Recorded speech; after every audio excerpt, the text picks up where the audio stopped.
Pernah nggak sih kamu ngerasa waktu itu aneh? Maksudnya, kenapa sehari harus 24 jam? Kenapa 1 jam 60 menit dan 1 menit 60 detik? Kenapa nggak dibuat 100-100 aja? Kan lebih gampang dihitung, lebih cocok sama sistem desimal yang kita pakai sekarang. Tapi, kamu tahu nggak? Jawaban dari pertanyaan itu ternyata udah ditentuin lebih dari 4.000 tahun lalu. Oleh siapa? Oleh orang-orang kuno yang bahkan belum kenal listrik, belum punya jam digital, dan cuma bisa ngelihat matahari sama bintang di langit. Dan yang lebih gila lagi, sistem mereka masih kita pakai sampai hari ini. Sebelum kita bongkar abis rahasianya, coba kamu klik tombol like dulu ya. Kalau kamu suka video yang ngebongkar hal-hal sehari-hari, tapi ternyata punya sejarah ribuan tahun kayak gini, langsung aja subscribe channel Kuak Fakta. Karena kita bakal terus bahas fakta-fakta yang jarang banget diangkat, tapi ternyata penting banget buat hidup kamu. Oke, sekarang bayangin. Kamu hidup di zaman kuno, nggak ada HP, nggak ada jam dinding, apalagi smartwatch. Kamu cuma bisa tahu waktu dari matahari terbit dan terbenam. Nah, gimana cara nenek moyang kita tahu jam berapa? Jawabannya, bayangan. Yes, bayangan dari matahari. Orang Mesir kuno sekitar 5.000 tahun lalu pakai obelis, semacam tiang tinggi dari batu yang mereka tanam di tanah. Saat matahari bergerak, bayangan obelis itu berubah. Dari situlah mereka mulai mengamati pola bayangan dan membagi waktu siang menjadi 12 bagian.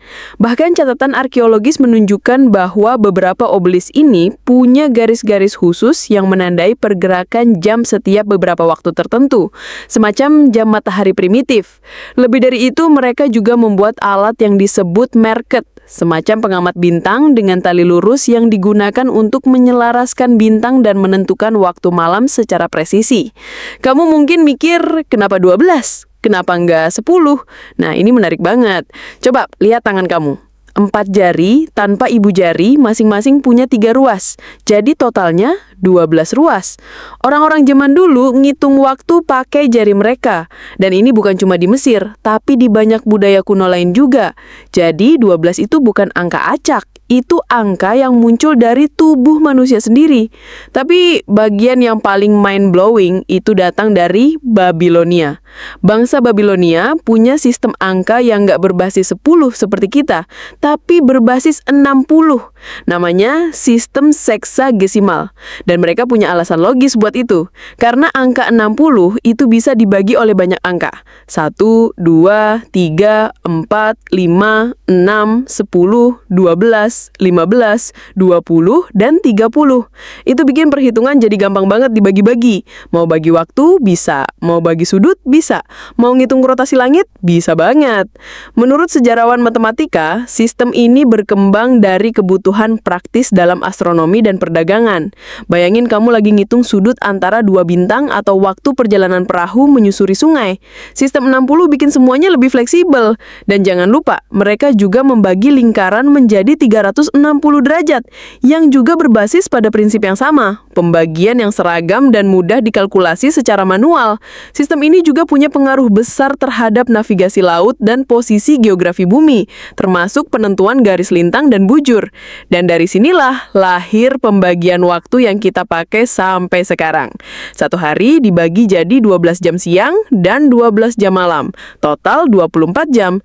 1 jam dibagi jadi 60 menit dan 1 menit dibagi jadi 60 detik. Semua ini punya akar dari sistem kuno yang luar biasa presisi walaupun dibuat ribuan tahun lalu.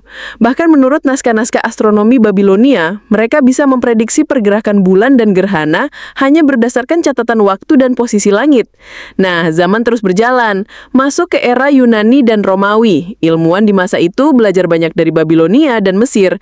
Mereka mengadopsi sistem 12 dan 60 dalam astronomi mereka. Di saat yang sama, agama-agama besar mulai mengatur waktu ibadah dengan ketat.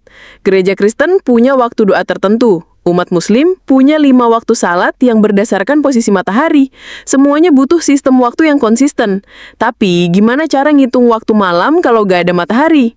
Bangsa Mesir kuno punya jawaban keren banget. Mereka pakai bintang. Mereka memilih 12 bintang utama yang muncul berurutan di langit malam. Jadi, setiap bintang mewakili 1 jam. Malam hari dibagi 12 bagian juga, walaupun panjangnya bisa berubah tergantung musim. Sistem ini kemudian disempurnakan dalam naskah-naskah Yunani seperti Almages karya Ptolemeus, yang menggunakan data waktu bintang untuk mengatur kalender dan penanggalan. Masuk ke abad ke-14, kota-kota di Eropa mulai bangun menara jam. Ini adalah revolusi teknologi pada zamannya. Tapi awalnya jam ini cuma punya 1 jarum, buat nunjukin jam aja, belum ada menit atau detik. Tapi karena sistem waktu udah mapan, jam-jam ini tetap pakai sistem 24 jam, 60 menit, dan 60 detik. Menara-menara jam ini sering digunakan sebagai penentu waktu komunitas, dan loncengnya menjadi penanda waktu bagi seluruh kota. Ilmuwan seperti Galileo Galilei dan Christian Huygens mulai mengembangkan teknologi jam mekanik yang lebih akurat. Galileo menemukan bahwa ayunan pendulum bisa dipakai buat mengukur waktu secara presisi. Huygens kemudian menciptakan jam pendulum pertama yang bisa ngitung detik, dan boom, detik jadi bagian resmi dari sistem waktu kita.